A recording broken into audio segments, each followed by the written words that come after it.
ایک رپورٹ ہے آپ سب کے لیے انفارمیشن کے لیے، کیونکہ میں وہ سیکرٹری جنرل سے ملا ہوا ہوں یونائٹڈ نیشنز کے کئی دفعہ.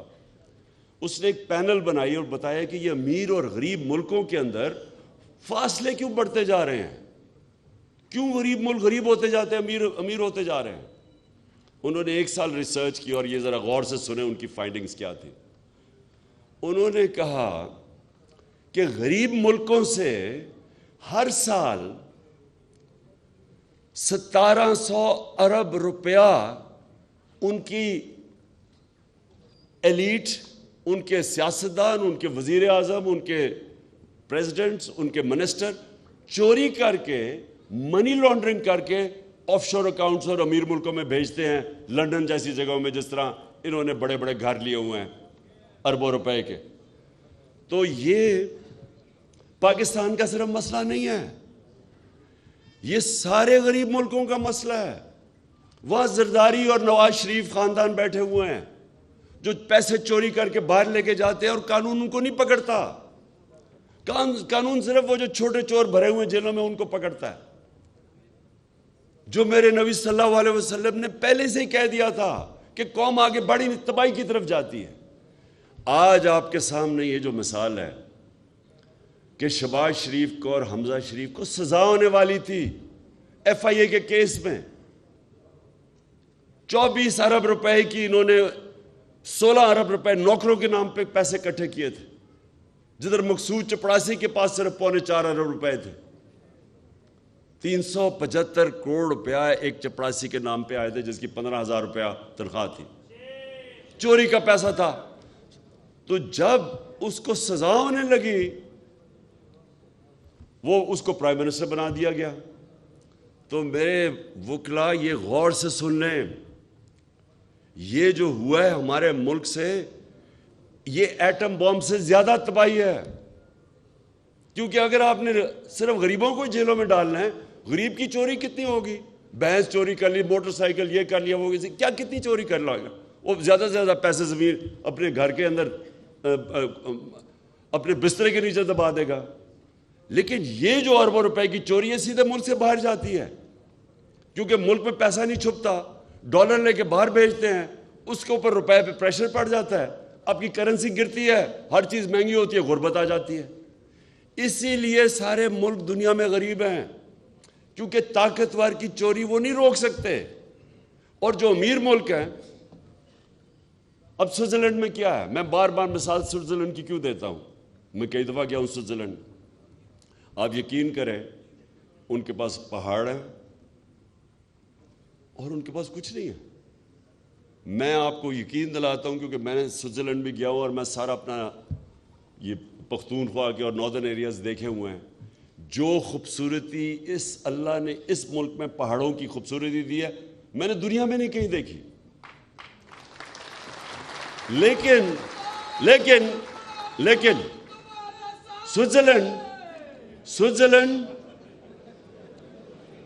سوئٹزرلینڈ کے اندر 99.9% رول آف لا ہے.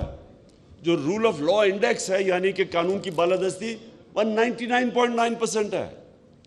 اور آپ مسلمان ملکوں کا دیکھیں جو کہ ہم ہیں اس عظیم نبی صلی اللہ علیہ وسلم کی امت جن کا حکم ہے رول آف لا قائم کرو، مسلمان ملکوں کا 20% سے بھی کم ہے رول آف. اور یہ جو کرنے جا رہے ہیں آپ، یہ جو چور اوپر بٹھا دیے ہیں، یہ رول آف لا کی دھجیاں اڑیں گی. اب پہلے آتے ساتھ ہی ایف آئی کے وہ آفیسرز کو ریموو کیا. آج میں وہ پروسیکیوٹر، وہ ایک ٹی وی چینل پہ انٹرویو آ رہا ہے اس کا، جو ذوالقرنین پروسیکیوٹر تھا ایف آئی اے کا، اس نے کہا مجھے روکا گیا. ابھی ہماری حکومت ہی، سوچیں حکومت میری ہے اور پروسیکیوٹر کو روکا گیا شہباز شریف کے کیسز کے اوپر. اس نے انٹرویو دیا. ابھی کس نے روکا اسے؟ میں چیف ایگزیکٹو تھا. یہ روک کون رہا تھا اس کو روکا گیا. ان کے اوپر کیس نہیں کرنے دیے، ان کو بچایا گیا اور پھر ان کو اوپر مسلط کیا. اور اس نے اوپر آ کے کیا کیا؟ سب سے پہلے ایف آئی اے کا صفایا کیا. جو لوگ انویسٹیگیٹ کر رہے تھے ان کو فارغ کر دیا. وہ جو ڈاکٹر رضوان ہیں اس نے اس کا بھی مینشن کیا، اس کے اوپر پریشر ڈالا. دوسرے بیچارہ جو انویسٹیگیٹر تھا میرے خیال میں اس کا نام اصغر تھا, اس کو ہارٹ اٹیک ہو گیا. تو پہلے تو یہ سمجھ جائیں کہ یہ لوگ اگر اوپر بیٹھ گئے تو اس ملک کی اصل تباہی ہے, کیونکہ رول آف لا ختم ہو جائے گا. اور میں اس لیے اپنے وکلا آپ کو اور اپنی عدلیہ کو کہنا چاہتا ہوں کہ آپ کو تاریخ معاف نہیں کرے گی اس وقت. آپ کیونکہ آپ کا کام ہے رول آف لا, آپ نے اس کو اپہولڈ کرنا ہے. یہ آپ کو یہ ملک معاف نہیں کرے گا, آپ کے بچے آپ کو معاف نہیں کرے گے اگر آپ نے آج سٹینڈ نہ لیا. اور سٹینڈ سب سے پہلے ہمارے سپریم کورٹ کو لینا ہے. اور مجھے خوشی ہے کہ انہوں نے بلا لیا ان کے کیسز, شریفوں کے کیسز اب سپریم کورٹ خود مانیٹر کرے, مانیٹرنگ جج بنائے. اور اگر ہم نے یہ نہ کیا تو میری ایک بڑی عاجزی سے میں ایک ریکویسٹ کر رہا ہوں کہ پھر پاکستان کے جیل کھول دیں. وہ بیچارے غریب لوگوں کا کیا قصور ہے, چھوٹی چھوٹی چوریاں ان کو باہر چھوڑ دے, باہر جیل کھول دے پاکستان. اگر ان چوروں کو, ڈاکوؤں کو نہیں پکڑنا تو وہ بیچارے, ان کے تو ایک گھر والا کمانے والا اگر وہ چوری کر کے بھی کما رہا ہے, وہ گیا تو پیچھے تو رہتا کچھ نہیں ہے, وہ رول جاتی ہے فیملی. تو یہ جو اتنے بڑے بڑے مگرمچھوں کو اگر آپ نے نہیں پکڑنا تو خدا کے واسطے ظلم نہ کریں, کیونکہ حضرت علی رضی اللہ تعالیٰ کا قول ہے کہ کفر کا نظام چل جائے گا لیکن ظلم ناانصافی کا نظام نہیں چل سکتا. یہ نظام نہیں چل سکتا. اس لیے میں آپ کو بتاؤں کہ میں اب پہلے تو اپنے سپریم کورٹ کے پاس ہم نے انشاءاللہ کل ہمارا کیس لگے گا وہاں, اور ہم ان سے سپریم کورٹ سے اب رولنگ لے رہے ہیں کہ بتائیں کہ ہمارا ڈیموکریٹک رائٹ ہے یا نہیں پرامن احتجاج کا. ہمارا کیا ہم اس ملک میں اگر یہ ڈیموکریسی ہے, اور ابھی آرٹیکل 14-15 کانسٹیٹیوشن کے کوڈ کیے گئے ہیں, right to assembly, right to movement, اور کس بیسس کے اوپر انہوں نے ہمیں روکا تھا, کیسے روک سکتے ہیں پختونخوا کے چیف منسٹر کو اور گلگت بلتستان کے چیف منسٹر کو کیسے روک سکتے ہیں؟ کس قانون کے تحت انہوں نے روکا؟ ہاں, یا تو ہماری کوئی تاریخ ہو انتشار کی, ہماری تو ہم نے تو 126 دن کا دھرنا دیا, ساری دنیا کے سامنے دیا ہے. اور میں اس دن, جس دن ہم وہاں پہنچے ہیں ڈی چوک, میں نے اس دن صرف اس لیے دھرنا نہیں دیا, رکا نہیں میں وہاں, صرف ایک وجہ سے, کیونکہ جس طرح کی انہوں نے بربریت اور جس طرح کی شیلنگ کی, جو لوگوں کو غصہ تھا اس وقت, مجھے خوف یہ تھا کہ یہ اب انتشار کی طرف جائے گا. انہوں نے وہاں لڑائی ہونی ہے, وہاں خون ہونا ہے, لوگوں نے مرنا ہے, پولیس کے خلاف مزید نفرت بڑھے گی, پولیس کے خلاف اور جو انہوں نے پنجاب پولیس سے کروایا اس کے خلاف نفرت بڑھے گی, فوج کے خلاف, کیونکہ رینجرز نے بھی وہاں شیلنگ کی تھی.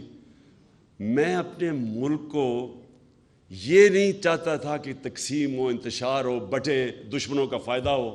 اس لیے میں نے فیصلہ کیا کہ جدھر میں آج پہنچ گیا ہوں, اگر میں اس سے آگے گیا تو میرے ملک میں تباہی مچے گی. اس لیے میں رک گیا. تو میں آج سپریم کورٹ کو کہہ رہا ہوں کہ ہمیں رولنگ دیں, آپ ہمیں رولنگ دیں کہ ہمیں بتائیں کہ اس ملک میں کس بیسس پہ پہلے ہمیں روکا گیا اور جو انتشار کیا گیا, اور آگے, کیونکہ میں نے ڈیٹ دینی ہے لوگوں کو کہ آگے جب ہم آئیں گے تو ہمیں بتائیں کہ کیا سپریم کورٹ الاؤ کرے گا اس طرح کی ان ڈیموکریٹک, بلکہ ڈکٹیٹرشپ میں بھی اتنا ظلم نہیں ہوا.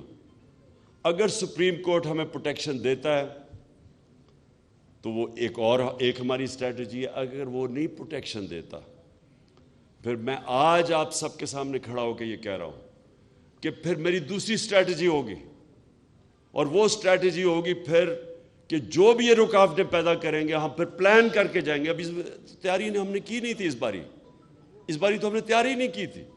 ہمیں تو سپریم کورٹ کی کوئی 12 بجے کے اوپر ایک ججمنٹ آئی کہ جی راستے کھل گئے ہیں, چھوڑ دو سب کو.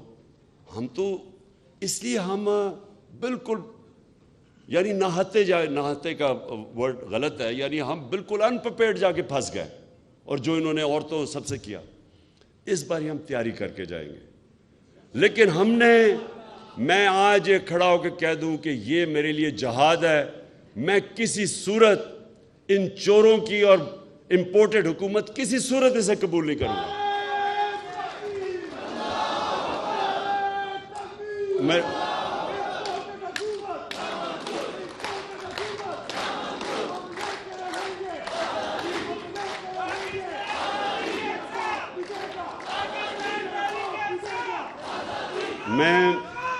میں آخر میں